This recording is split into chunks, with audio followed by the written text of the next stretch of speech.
Good afternoon, everybody. Welcome back in the theater. It's good to see you here after two very full energy, full intensity days. We're here to close the two-day conference. Always a sad moment because it's such a joy to be together. But yeah, hopefully each of you go home with a lot of knowledge and new contacts, and it's been rewarding to be here. To close today, I would like to invite back to the stage José Kok.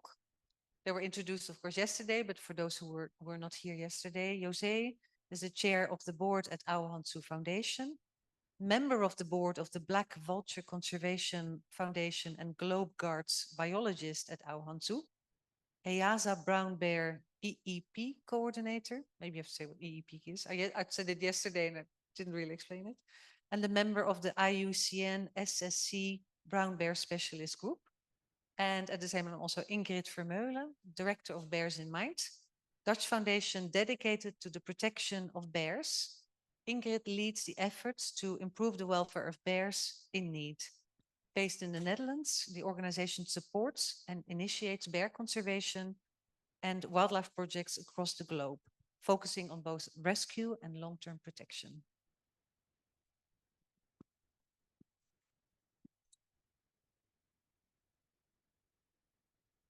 Well, thank you. Thank you. We both want to extend a very big thank you for your presence here at this beautiful conference. It's the thing with these events is you hopefully, but I know you will walk away with a ton of information, go and process it all. But even the most important, I think, at these events is the connections being made with people.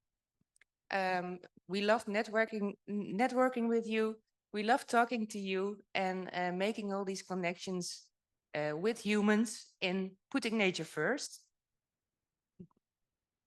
Thank you, Ingrid. Success in This is what I like. You can't see, but it's nice. Thank you. Thank you. Yes. And I must admit, I was very, very happy to be here today and yesterday. A lot of inspiring conservation conversations. This is always a twist of the tongue. I enjoyed our workshop yesterday. I think it is key to talk and do and see in one go. I must also say I'm a little bit sad.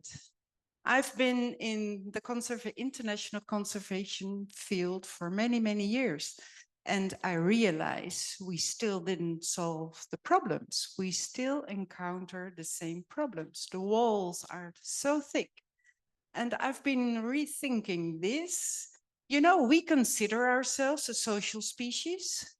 But in fact, you know, Claire, you made me realize yesterday in this workshop session, in fact, we are fighting ourselves. We're not a social species.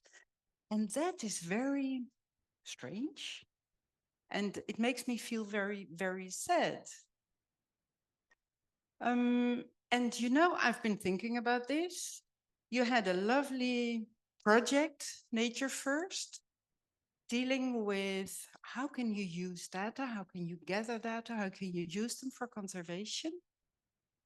And I think what is missing here is we are no longer connected to nature, which means that we no longer, well, except you, of course, all, but we no longer respect each other. And I would suggest to have a second project, Nature First 2 or Nature Second, I don't know, what else? And this should be about human beings creating awareness because it's us. We have to do it. But anyway, let's close. Thank you very much, Ingrid. It was nice cooperating with you. Thank you, Nalini. And I will give you no word. Thank you very much.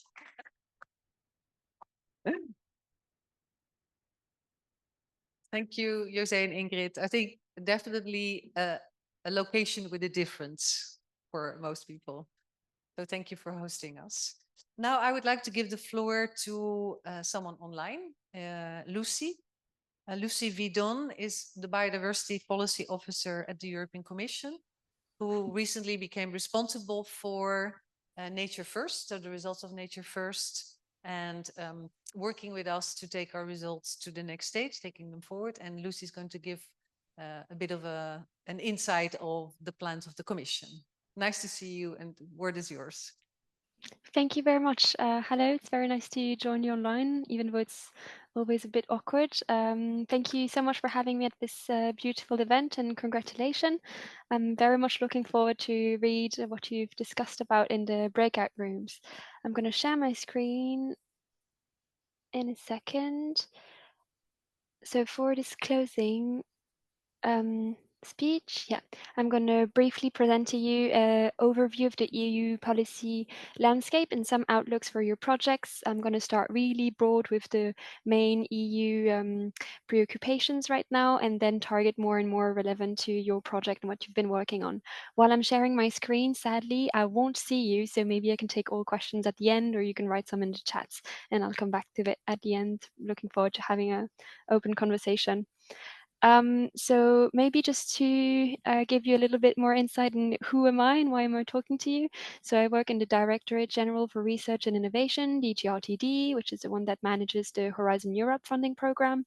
I'm part of Unit B3, which is the Climate and Planetary Boundaries unit. And within this unit, I'm part of the biodiversity team. So I'm a biodiversity policy officer.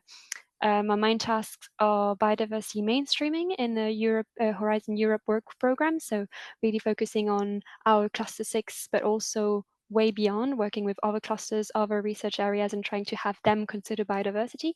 And I also am the project officer for several nature restoration and biodiversity and health Horizon Europe projects.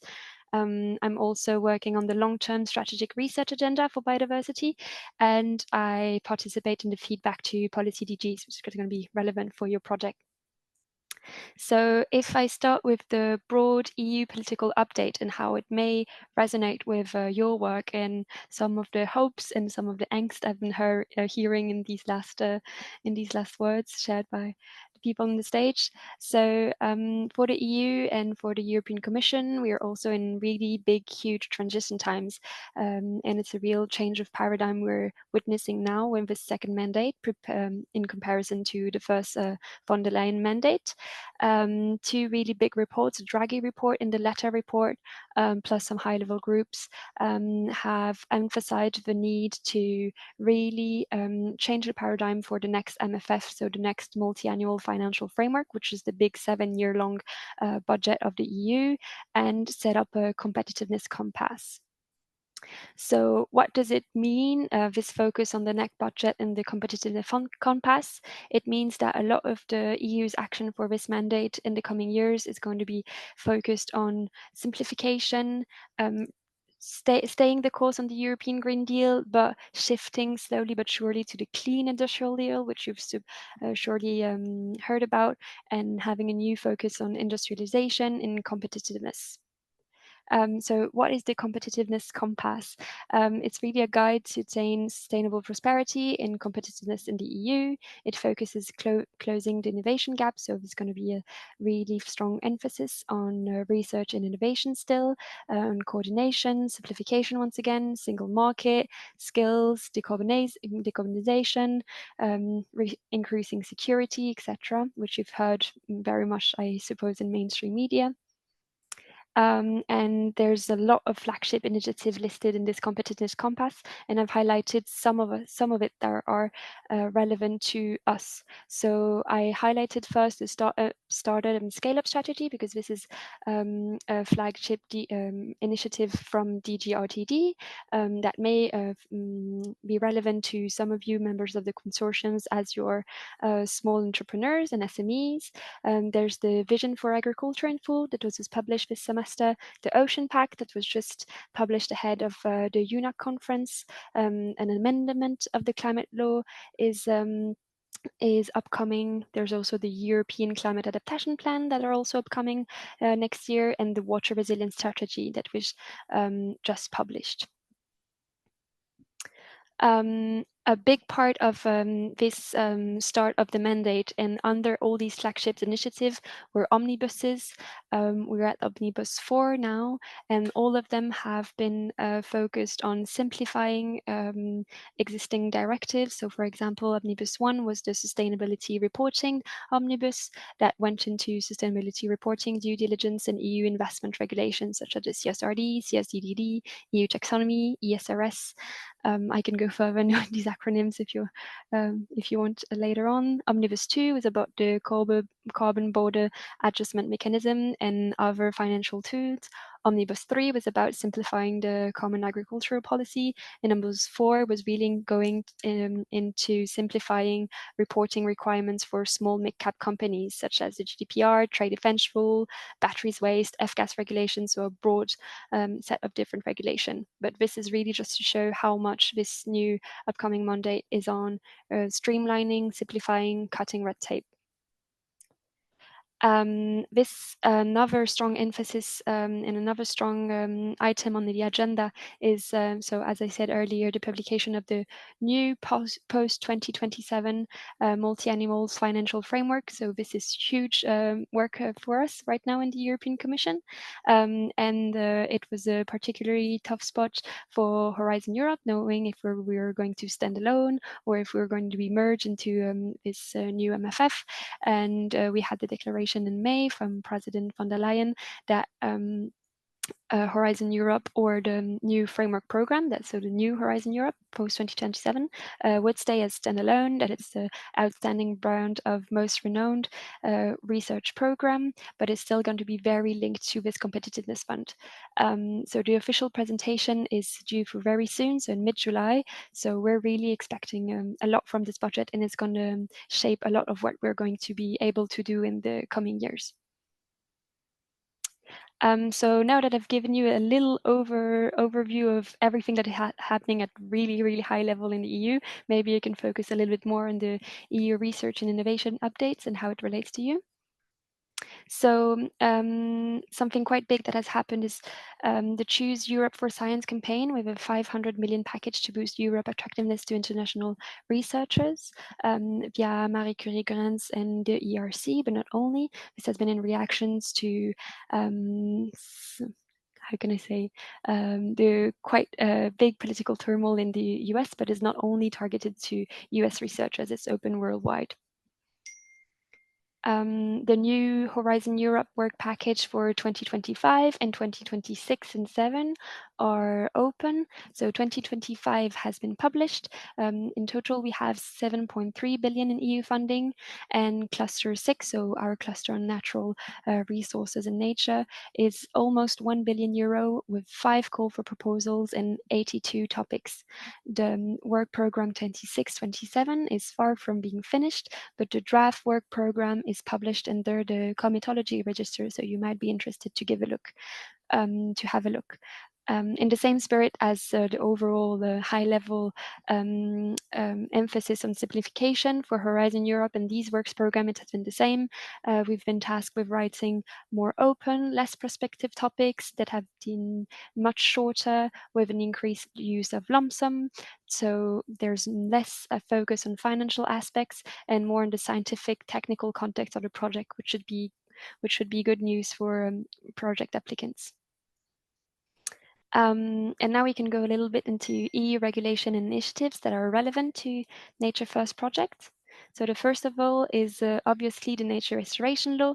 So as you know, national restoration plans are due for September 2026, and they're supposed to cover this period up to 2050 with the most urgent measures to be implemented by 2032.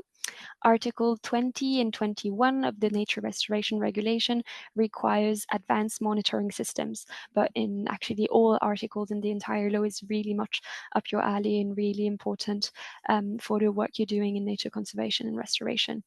There's an implementing regulation that just passed establishing the draft, the not so draft anymore, so the uniform format for the national restoration plans, so the format with which the member states are going to have to report. And currently right now we're drafting the delegated act establishing a science-based method for monitoring pollinator diversity. there's a lot of upcoming and delegated acts and implementing acts for coming related to the nature restoration law, such as grouping of habitat type, list of maritime species, methodology of biodiversity indicators for agricultural systems, going a little bit more into methodology for the common farm and bird index, and implementing that. They're a lot focused on monitoring, so monitoring agriculture ecosystem, forest ecosystem, etc. So this is of real interest for your work. And finally, I wanted to highlight that there's several experts group that are being organized by the European Commission and consultations that are going with people that are expert from the field, companies, but also researchers, and they all take place on the EU Biodiversity Platform Expert Group on the Nature Restoration Regulation, and they also have another one on monitoring and assessments. So they're very much of interest for your work. There's also the EU deforestation regulation. So this regulation has known quite a rocky road. By this regulation, deforestation is defined as the conversion from forest to agricultural use, whether human-induced or not, with the cutoff date being the 31 December 2020. The projects that are covered are palm oil, cattle, soy, coffee, cocoa, timber, rubber, and all the products derived by the listed commodities. It first entered into force into 2023, but then in last December, an introduction of a 12-month additional phasing period was adopted. So the large companies are going to be subjected to the law starting December 2026, and it's going to be 30 June 2026 for micro and small enterprises. Some implementing regulation is still getting passed. For example, the classification of countries according to their risk of deforestation was just adopted a few weeks ago. So it's still very much in movement, and same, there are expert groups and consultations in which you could weigh in and give your opinions as experts in the monitoring field. Another really relevant directive for your work is the environmental crime directives. It was a really old directive, if I'm not mistaken, from 1999 that was that was refreshed in April 2024. So it went a little bit more precise in the definition of what was criminal offences, and laid out new measures to prevent and protect environmental crime. New offences was listed under this directive, such as unlawful ship recycling and water extraction, the EU chemicals and mercury legislation, and everything linked to the deforestation regulation I just mentioned earlier. It also goes into qualified offence, penalties, enforcement, inclusion of environmental defenders in the whole legal process, and more. There's a numbers of Commission expert groups and network that the Commission works with in relation to this directive, and to implement it better, and to implement all environmental legislation better, such as the NEPA, so it's a network of environmental agencies, inspectorates, the police officer network, the prosecutor network, and the judge network. They all have their own work program, events, and could be a good place to channel the results from your project and feedback to policy. And then finally, I can quickly mention the EU Initiative on Nature Credits. So this is a new up-and-coming initiative that was announced last spring by von der Leyen herself, mentioning that we could use natural credits to support local communities and farmers who provide ecosystem services, and thus create a market for the restoration of our planet. So right now, there are two things that are considered, and not to be mistaken. It's biodiversity certification on one hand and nature credits on another. Both could provide financial incentive to drive private investments toward nature positive actions. A high-level roundtable was held with Commissioner for the Environment, Jessica Roswell, and there's an upcoming roadmap on nature credits that is going to be published. Right now, the European Commission has announced 3 pilots, one in France focusing on wetlands, one in Estonia focusing on forests, and another one in Peru.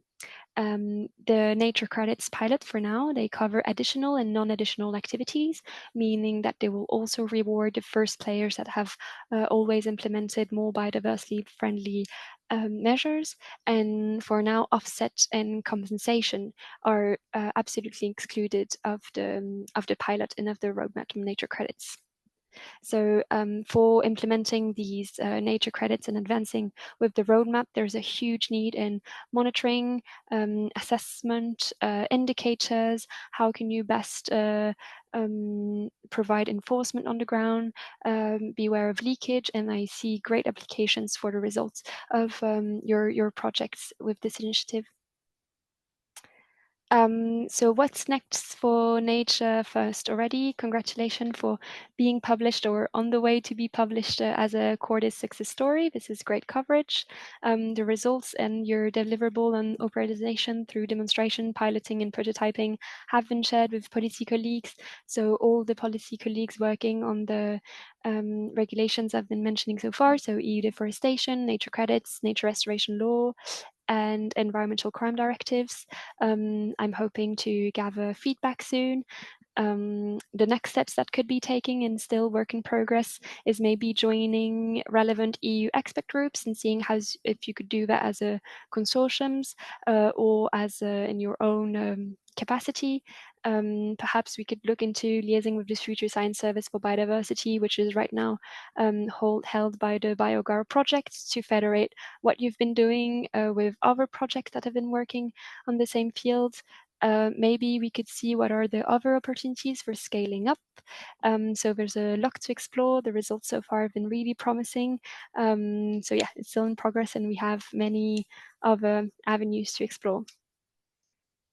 So that was for a really short presentation. It was a really broad overview. I'm open to any questions you may have on whatever topic. And I'm back on the main Zoom so I can see you now. Thank you. Welcome. Thank you very much, Lucie, for this overview in a very short period of time. A lot of information, I think, to absorb for a lot of people Yes. who are maybe not so familiar with the EU jargon. Probably, You sorry, could I share tried the to cut back. presentation with us. Yeah, of course I can share. Then we can share it with the. Oh, is it still working? No. Yes, fine, at least for me. Share it then with the participants, and they can have a look at it and dive a bit more into the detail. But it was very nice to also hear your support for Nature First. I think we very much appreciate the help we can get from you in connecting us with the right people in the Commission or your networks. Are there any questions in the audience for Lucie? I understand it's very much. Some of the topics we did discuss, for example, the workshop on market drivers, we spoke about the regulatory environment. Can it be a driver for market development, like the environmental crimes or the regulation of deforestation? So those are definitely on your radar.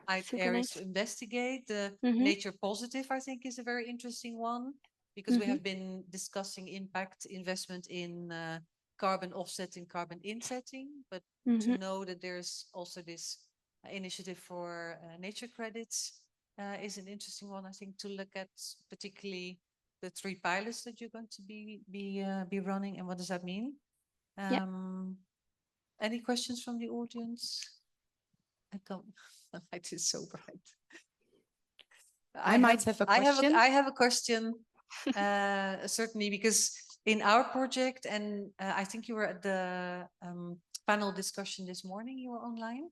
And so Yes, you will have heard us talk about linking conservation efforts with human-wildlife conflicts, with crime.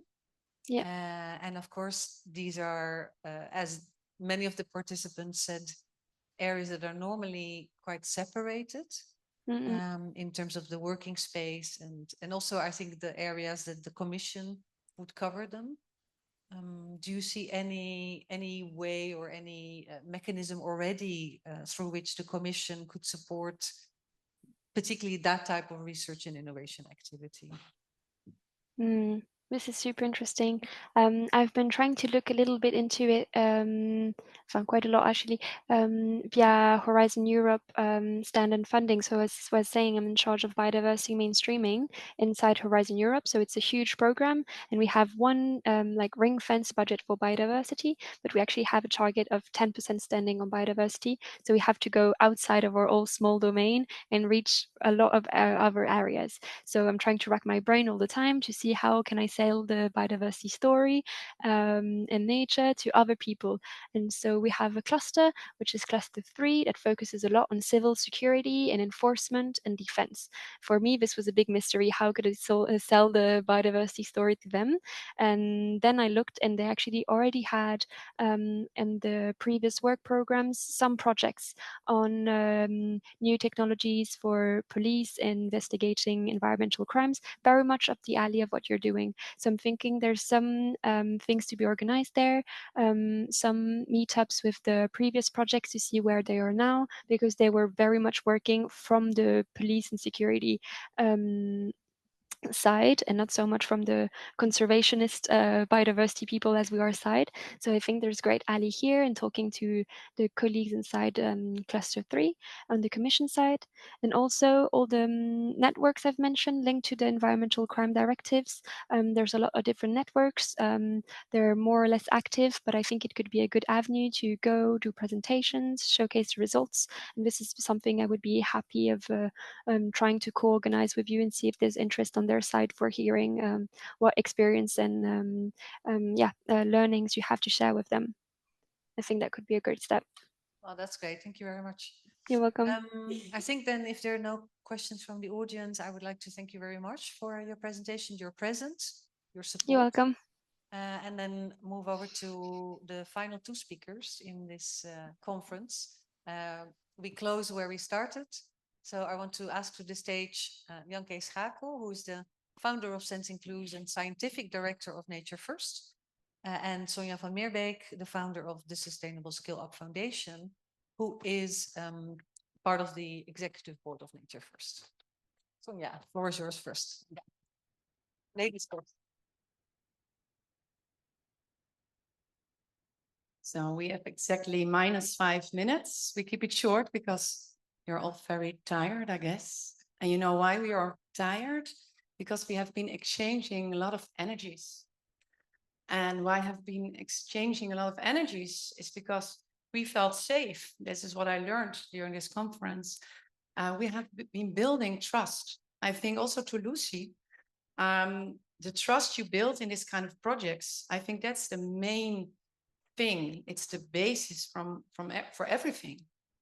And it's also a little bit a shame, or not a shame, but a little bit of, zonde. Thanks. Sorrow, thank you. That after 3 years, when we have built this trust, that the project comes to an end. So maybe, Lucie, you can think of some way of that new projects come in the commission that are existing networks from former very successful projects. You give some extra points or something, because we already have the trust. And I felt this during the whole conference. I mean, people came to me and said, oh my gosh, the atmosphere, it's so vibrant. It's so, I wrote it up positive. It's a positive vibe. I really, really thought it was a positive vibe because we have the trust. And you know what makes me so happy? We bring together all these people. And then I was just being so happy looking at all the people that make connections, exchanging numbers, hearing saying, yeah, call you, let's do this project. And then I think, yeah, this is like, I mean, I think the results of the projects go beyond what we write on paper. All the connections that we made here. So yes, we keep on going because we have this network. You can find, of course, all our results. I'm not going to repeat them on our website. You can contact us via our website. We keep going with the universities, building modules, because this was a great result of the project. We keep on building new curricula. We already have done major things with the toolkits. I just heard that the toolkits which we developed is now going to Bulgaria.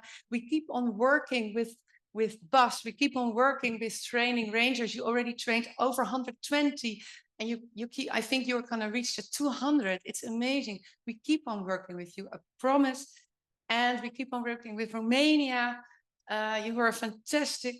And really, I learned so much from you. And I also heard that you gained a new project in which you include law enforcement. It's fantastic. It's fantastic. We keep on working with Tirsa. Go to Wild Hub. Keep on the conversation. Keep on going. And Michael, you're going to help us raising great funds. And yeah, so the only thing I want to say to you, thank you for being the most wonderful audience. Big applause to yourself. Because you did it. And then, of course, final but not least, the organization. What a wonderful organization. I mean, I didn't do anything. There were these two ladies over there and Linda and some more people. Please give them a great round of applause.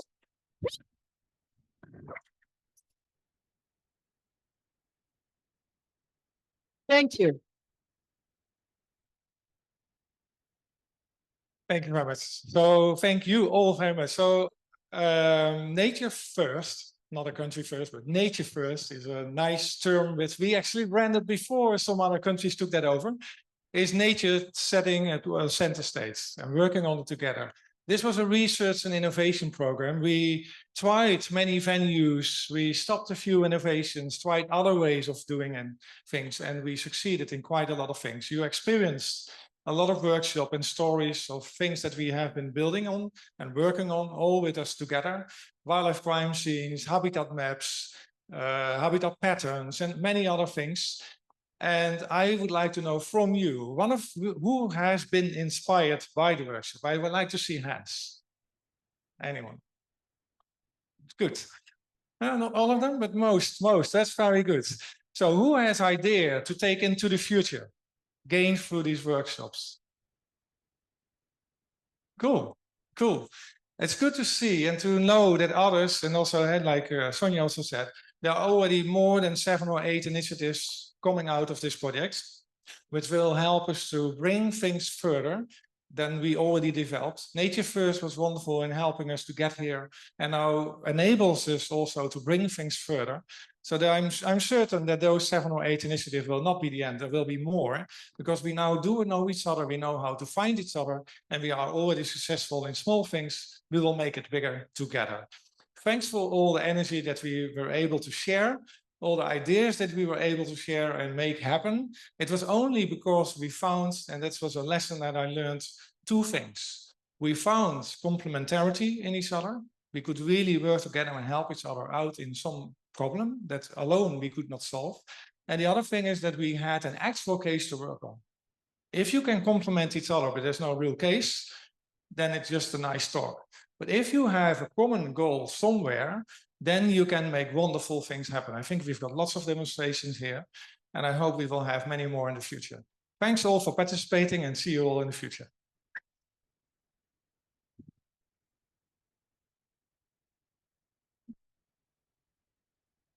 Thank you, Jan Kees and Sonia.